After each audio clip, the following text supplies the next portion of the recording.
I'm Abby Kuzma. I'm an LSC board member, and I'm thrilled to introduce to you right now our next speaker, the Illinois Supreme Court Justice Mary Jane Tice. Chief Justice Tice received her bachelor's degree from Loyola University Chicago and her law degree from the University of San Francisco School of Law. After serving at every level of the judiciary in the state of Illinois, she was appointed an associate judge with the Circuit Court of Cook County, where she served for 5 years. Shortly after, Chief Justice Tice was elected to the Circuit Court and eventually First District Appellate Court when Chief Justice Thomas R. Fitzgerald retired in 2010. The Supreme Court appointed Justice Tice to fill this vacancy. Many of Chief Justice Tice's many honors include the American Constitution Society's Legal Legend Award, the WBAI Ruth Bader Ginsburg Award, the Illinois Bar Foundation's Distinguished Service to Law and Society Award, as well as the Access to Justice Award by the Illinois State Bar Association. As Chief Justice, she has overseen policy changes to improve access to the court system for people with disabilities, and many other things as we will hear about. We are thrilled to have her here today, sharing her perspective on the current state of access to justice in Illinois. Please join me in welcoming Chief Justice Mary Jane Tice. Thank you very much. Thank you. You're folks from out of Illinois here too, right? You're non-Illinois people here too, right? Yeah, oh yeah. Well, thank you. Thank you so much for, thank you so much for having this event. This is pretty exciting. I had some time to listen to the earlier speakers. This is a really wonderful moment. But let me start to say it's a really fraught moment, a very maybe an inflection moment, I think, in our country. We hear a great deal of talk about how people are coming to realize the importance of the courts, that the courts are the bulwark of democracy, the protectors of people's rights, the defender of the rule of law. On the other hand, we also hear that all across our country, there is a declining faith and confidence in institutions generally, and specifically in the courts. So the National Center for State Courts every year does a survey across the country asking questions about people's trust and confidence in a variety of institutions. They just published their report just in the last week or so, the 2023 survey. And they ask people questions like, do you have faith in the United States Supreme Court, or the federal courts, or Congress, or the governor, or the state courts? Now, here's some good news. When they did that survey, the institution that had the highest rating of confidence were the state courts. Here's the bad news. The percentage of people who responded they had faith in the state courts was 61%. Now, for the law students out there, if you get a 61%, that's a D-. Okay? So when you think about how people in this moment want to believe that courts are this important place in our society, on the other hand, there's no doubt that there is a crisis in confidence in our courts. Now, let me suggest that has real-world consequences. Researchers for years out of Yale have asked questions about why do people follow the law? Why do people obey court orders? And over again, when they do these tests, and they've done them a number of times through the years, the strongest indicator of whether someone will accept what happens to them in court, win or lose, is if they believe they've been treated fairly. So where are we? When 61% of the people who were surveyed question the court system and whether they have trust in being treated fairly. I'm suggesting that there's some deeper societal issues that we need to think about when we talk about access to justice. This is not only the wonderful, lovely stories we heard from the legal aid lawyers just a few minutes ago about how their commitment to service has changed so many lives. I'm suggesting that there's a larger societal problem when our system of justice is not perceived as delivering justice. So here are some statistics. We know that across the country and here in Illinois, in about 75% of the civil cases, at least one party comes without a lawyer, is self-represented. In many cases, there's an asymmetrical representation where there's a lawyer on one side who's skilled, knows the area of law, is an expert in that, and the other side comes alone. The largest area of law where both sides are unrepresented is family law in divorce cases and that kind of thing, where people have to go to court to finalize their family situation, but they go without a lawyer. Now, there are a lot of things to think about when we picture this access to justice problem. But one of the things I think about is when we talk about people being self-represented, what we mean is that they don't have a lawyer with them, and certainly that's important in the sense of knowing the law, knowing procedure. But when we talk about lawyers, we often call them attorneys and counselors at law. I think one thing we are losing is the sense of counseling. People come to courts in times of crisis. No one is thrilled to go to court. There's been an accident or a death or, as I say, families are falling apart. They come to our courts in times of crisis, and in so many of these civil cases, there is no one there to counsel them. On the other side of the coin is, I phrase it as, where are the plaintiffs? Pre-pandemic numbers, we've seen a reduction in civil filings of about 40%. Now, we know people are still having legal problems. That's life. And yet, for whatever reason, and I think we all need to think about it, they're not coming to the courts. So what happens when people are cheated, when they know their rights have been denied, but they don't come to a place that can right those wrongs? We talk about courts as being a place, our system being a place where we could resolve disputes peaceably. What happens when those disputes are not coming to our courts, not being resolved peaceably? What happens to the fabric of our society? We talked a moment, and I heard some of the earlier speakers mention the idea of legal deserts. Our demographics in our state and many states are changing.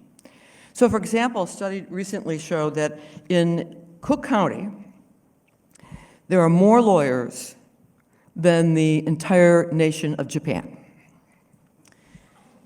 In 35 of the 102 counties in Illinois, there are 10 or fewer practitioners. In 13 counties in Illinois, there are 5 or fewer lawyers. So there's probably one person as a judge, one person is elected as the prosecutor, and my feeling is probably the other 3 are making a lot of money doing wills and trusts, right? But people are having all sorts of legal problems, and there are not lawyers in those areas. So we're here to celebrate legal aid and the Legal Services Corporation, but let's be honest. Another statistic I've seen is that there are less than 400 legal aid attorneys in our state. In 7 of our 24 circuits, there are no legal aid attorneys. All this wonderful work that you've been hearing, there are only so many lawyers who are devoting their careers to legal aid. Outside of Cook County, there's 1 legal aid attorney for every 10,000 low-income residents. Now, this change in our court system, where you picture the judge sitting up high and there are 2 lawyers and they argue brilliant points of law and the judge chooses one side or the other, that's an adversarial system that our system is based on, and that's not what our courts look like today. Our procedures, our rules, our precedent are all built on the adversarial system. But what do we do now when the people who come to our courts in times of crisis are not prepared for that kind of a system? So I'm proud to say that Illinois has embraced these issues, these challenges, for a very long time. I'm proud to say that we've taken many different steps to try to begin, at least, to address some of these issues. So, for example, just recently, our Code of Judicial Conduct, our Ethics Code, which I want you to know from the very beginning of its drafting has always applied to members of the Supreme Court as well as every other judge in the state. So a core early canon of judicial ethics says, Rule Canon 2, a judge shall uphold and apply the law and shall perform all duties of judicial office fairly and impartially. And just recently, that rule has been changed to add a comment to say, it is not a violation of this rule for a judge to make reasonable accommodations to ensure pro se litigants the opportunity to have their matters fairly heard. It's now part of the judicial ethical standards to respond to the needs of people without lawyers. In 2012, the Supreme Court here created an Access to Justice Commission, and in fact made it a section, a whole division of our administrative office. And the Access to Justice Commission has done unbelievably wonderful work, some really cool things. So you have nothing to do one day, I suggest you could look at ATJ, Access to Justice, atjil.org. It's an incredible website. You go on it and it says, can I help you? It says, you want to start a case? Click. 12 different uniform forms in 6 different languages. Do you want to respond to a case? Click. All the forms that anyone would need as a self-represented litigant to respond to a case to defend themselves. And then on this website are all sorts of other resources, directions to help desk in courthouses and in libraries. My particular favorite resource is Illinois Courts Help. If you, might happen to you, ever get a summons to go to court, on the back of every summons in the state of Illinois is a website and a phone number for Illinois Court Help. And if you call that number, a real human being answers and says, how can I help you? They will stay on the phone and walk you through whatever you need. On our website, on the Access to Justice website, there are videos. How do you e-file, which is unfortunately difficult? How do you start an appeal? We have all sorts of resources for people. And another one of my favorite initiatives is Justice Corps. Young people, not getting paid a lot of money, but young people at courthouses all across our state who stand at the door and say, hello, may I help you? Do you remember back when, like, maybe Marshall Fields or maybe even Marcus still does that. Most places don't, but here they are. They're there to say, can I help you?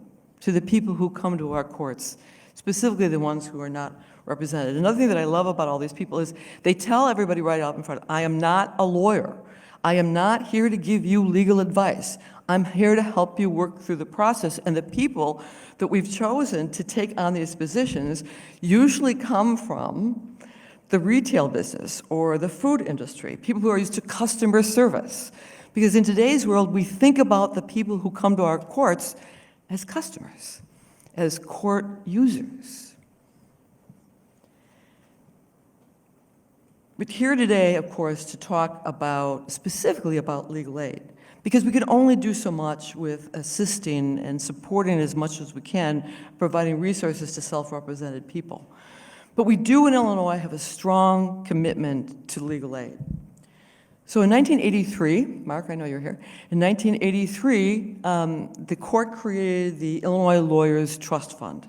And the purpose of that specifically is to fund legal aid offices across our state. Now, obviously, Legal Service Corporation is a national effort, but here in Illinois, we have our own effort, the Lawyers Trust Fund. It's interesting how the funds come in. The funds go out to the wonderful groups that you saw here. The funds come in a very creative way. Lawyers are required to have a client trust fund, a fund that hold clients' money, and any interest that comes on that from the banks when you put it into an account, that interest goes to fund some of the Lawyers Trust Fund.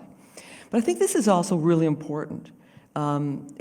Through the years, the Illinois Supreme Court has made this next step, where every lawyer, every year, who must register, of course, to keep their license, they have to pay a fee, and $95 of every lawyer's registration fee goes to the Illinois Lawyers Trust Fund specifically to fund legal aid. So every lawyer in our state is contributing at least $95 a year for that purpose.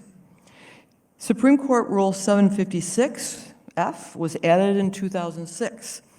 So every year when lawyers in Illinois registered to hold their license, they are asked to report how many hours of pro bono work they've done, how much they've contributed to legal aid groups. The comment to that rule says, this is an annual reminder to Illinois lawyers that pro bono legal services is an integral part of a lawyer's professionalism. So when this rule was adopted in 2006, that every lawyer has to report how many hours of pro bono or how many dollars of legal aid contributions they made, this was very controversial. I know, I wrote it. And people came to me and said, no, I'm a lawyer because I need to support my family. What are you talking about? Why do I have an obligation to provide pro bono or contributions to legal aid? I like to think, for a number of reasons, maybe it is this annual reminder. And I certainly believe that it's because of the law schools and the young lawyers who are coming out. I think our culture as lawyers has changed. I do believe that we've begun to see that being a lawyer means more than having a practice and supporting our families, that it's a bigger obligation. Ruth Bader Ginsburg said in 2014 at a Pro Bono Institute conference reception, this is how she described what lawyers do. Lawyers have a license to practice law, a monopoly on certain services. But for that privilege and status, lawyers have an obligation to provide legal services to those without the wherewithal to pay, to respond to needs outside of themselves, to help repair the tears in our communities. That's a different way of thinking about what it means to be a lawyer, that we have an obligation to repair the tears in our communities. You heard the stories of these young, wonderful lawyers who have dedicated their life to that kind of service. That's the kind of work that the Legal Services Corporation has been supporting for years. And that's what we're here to celebrate. So thank you to LCS for all these years of support. Thank you to the MacArthur Foundation for putting together this wonderful conference. Thank you for inviting me. And for those of you who are new, welcome to Illinois. Our weather is always beautiful, and our sports teams always win. Thank you very much.